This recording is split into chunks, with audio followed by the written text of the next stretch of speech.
तो दोस्तों ये इज़राइल एंड फ़िलिस्तीन कॉन्फ्लिक्ट का पार्ट 2 है।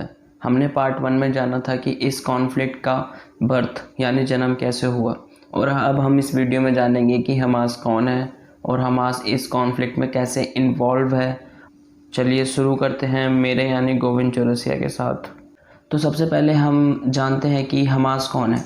हमास एक फ़िलिस्तीनी सुन्नी मुस्लिम कट्टर terrorist and military political organization है जिसका फुल फॉर्म हरकत उल मुक़ावमा उल इस्लामिया है। हम इसे लोकल लैंग्वेज में इस्लामी प्रतिरोध आंदोलन भी कह सकते हैं।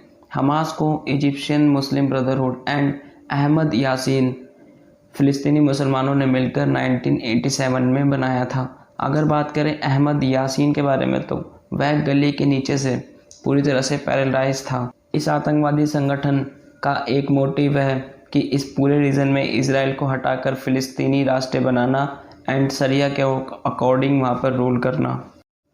तो जैसा कि मैंने आप लोगों को पार्ट 1 में बताया था कि 1993 में ओस्लो समिट हुआ था एंड इस समिट का रिज़ल्ट यह रहा कि फ़िलिस्तीन लॉजिस्टिक काउंसिल बनाया गया जो एज अ अम्ब्रेला वर्क करता था फ़िलिस्तीन की ऑल पॉलिटिकल पार्टीज़ के बीच में, जिसके कारण 1996 में वोटिंग हुई और इस वोटिंग में यासिर अराफात की जीत हुई जो कि फतह पार्टी से बिलोंग करता था। 2004 मृत्यु तक वही राष्ट्रपति रहा फ़िलिस्तीन का। यासिर अराफात की मृत्यु होने के बाद हमास और फतह में अधिकारों को लेकर असहमति नजर आई और 2006 के इलेक्शन में यह असहमति ने एक बड़ा रूप ले लिया। जब हमास की मेजॉरिटी थी पार्लियामेंट्री में तो उसने फतह के साथ सत्ता के बंटवारे से इनकार कर दिया। यहाँ पे हमें एक बात और जानने की ज़रूरत है कि हमास ने 132 सीटों में से केवल 74 सीटें जीती थी, पर उसका वोट प्रतिशत केवल 45.45% था, जिसके कारण उसे सरकार बनाने के लिए गठबंधन की आवश्यकता थी। और सत्ता के बंटवारे से इनकार करने के बाद उसने अपनी अलग काउंसिल बनाई गज़ा में और गज़ा को अपने अधिकार में ले लिया और फतह पार्टी वेस्ट बैंक तक सिमट कर रह गई। हम इज़राइल एंड हमास कॉन्फ्लिक्ट की बात करें इससे पहले मैं आपको यह बताना चाहता हूं कि हमास किस प्रकार का आतंकवादी संगठन है, तो आप यह वीडियो देखिए।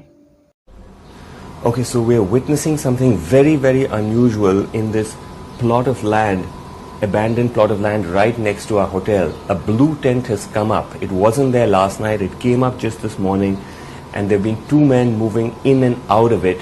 Now, by reasonable doubt, it's fair to guess that this is a potential Hamas rocket launching site that's being set up. There's always been this question of how Hamas manages to fire its rockets without being detected by the Israelis. This perhaps is one of the ways of assembling it under a tent. It also establishes something which Hamas has always been accused of, that they actually use densely populated civilian areas to fire their rockets. And if the camera zooms out a little more, you'll see that this is an area very heavily built up, a lot of residential and hotel buildings all around. And so if Hamas does fire a rocket from here, it will have immediate consequences for everyone around here. And I also must report at this point that the first night when we came here, we did see, or rather hear, a rocket go off exactly at that plot of land, and the hotels opposite us were evacuated because the Israelis sent a warning that there might be a strike on them. That didn't happen, but if Hamas uses this site once again to launch a rocket, we're not sure what's going to happen. So now, as you can see, the tent has been removed. Whatever they were doing under the tent is clearly over. We also find that there are not two individuals, but three who are behind this particular activity, and they've placed a sort of a bush on top of whatever they've buried under the sand, and also they're using a spade to cover it up with mud, and it looks like they're prepared to leave. But of course, during this whole process, they were running some cables out from under the tent to somewhere at the back, and it now remains to be seen whether, if this is indeed a Hamas rocket launch site, that they're going to use it to detonate it remotely. We can see one of the men leaving. He's got something on his head. He just looks like he's coming out either onto the road or he's gone behind the tree there. The other guy is standing behind the tree. Again, as I said, this is a very, very unusual sight to actually witness in Gaza. The possibility that we're seeing Hamas setting up for a rocket launch just meters away from our hotel, and again, as I point out, bang in the middle of what is a residential area full of hotels and apartment buildings. So that's the rocket being fired today morning, a day after it was assembled at the exact spot the rocket has been fired. That's the smoke. We just shot a video of it in the immediate aftermath. Okay, so we're heading to the spot where we saw the rocket from being fired. It seems to be in an open plot of land, but we're being asked by people not to go. इस video से हमें यह पता चलता है कि Hamas किस प्रकार का आतंकवादी संगठन है। वह अपने रॉकेट लॉन्चिंग के लिए रेजिडेंस एरिया का इस्तेमाल करता है, जैसे स्कूल, हॉस्पिटल एक्सेट्रा, क्योंकि अगर सामने वाला री-अटैक कर रहा है तो उन्हें भागने का पूरा मौका मिलेगा। आप इस न्यूज़ में देख सकते हैं कि जब भी इजराइल ने गाजा स्ट्रिप में बॉम्बिंग की है तो उसने अलर्ट पहले से ही जारी कर दिया था। तो अब हम बात करते हैं कि इजराइल पर हमास ने बॉम्बिंग क्यों की। इसका कारण यह है कि हमास अपने आप को इस्लामिक प्रोटेक्टर मानता है और फ़िलिस्तीनियों का मसीहा भी। तो जो भी अल-अक्सा मॉस्क के साथ हुआ वह उसका बदला लेना चाहता था, जिसके कारण उसने इजराइल पर बॉम्बिंग की।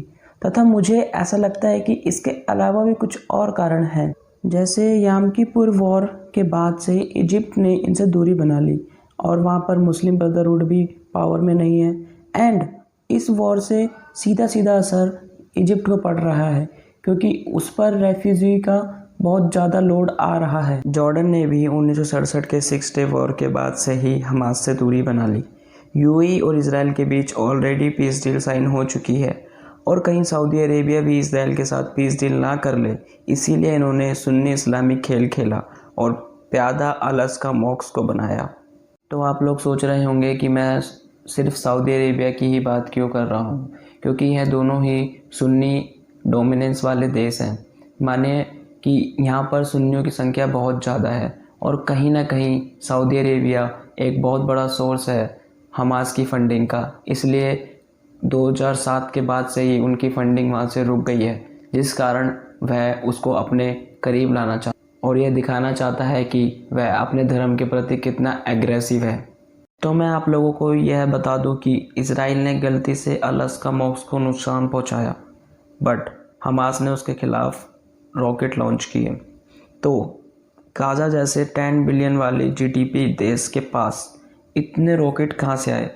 यानी सीधी बात बोलूँ तो इस आतंकवादी संगठन के पास फंडिंग कहाँ से आ रही है? अकॉर्डिंग टू हमास, उसके 2011 के बजट जो कि लगभग $70 मिलियन का था, उसमें से 85% फॉरेन फंडिंग थी और जो बचे कुछ प्रतिशत थे उसमें से कुछ सोर्स फ़िलिस्तीन से भी थे। और अगर बात करते हैं फॉरेन फंडिंग का, तो 2007 के बाद से ईरान एक बड़ा सोर्स है हमास की फंडिंग का, जो कि हिजबुल्लाह के द्वारा की जाती है। ईरान से पहले इस स्थान पर सऊदी अरेबिया था और कुछ देश हैं जो हमास को फंड करते हैं, जैसे Jordan, Kuwait, Saudi Arabia, Britain, German, France, Egyptian Muslim brotherhood and UAE और यूएस जैसे देश भी हमास को फंड करते हैं। इसमें से कुछ कंट्रियां जैसे France, UAE, US, German, Britain criticism भी करती हैं हमास की, बट बैक फंडिंग भी करती हैं हमास को। और अगर बात करें इसको आतंकवादी संगठन के रूप में मानने वाले देशों की, तो सबसे ऊपर यूएसए का नाम आता है, जो कि इसे बैक फंडिंग भी करता है, एंड जापान, इजराइल, ईयू और कनाडा, जो कि इसे पूर्ण रूप से आतंकवादी संगठन के रूप में मानते हैं। और कुछ देश जैसे ऑस्ट्रेलिया, न्यूजीलैंड, यूके, जो इसको आतंकवादी संगठन के रूप में केवल इसकी सैन्य शाखा, जो कि 1993 में बनी थी, यानी मिलिट्री ब्रांच को ही मानते हैं। और इनमें से कुछ देश ऐसे भी हैं जो इसे आतंकवादी संगठन नहीं मानते, जैसे ब्राज़ील, चाइना, मिस्र, ईरान, नॉर्वे, कतर, रूस, सीरिया और तुर्की।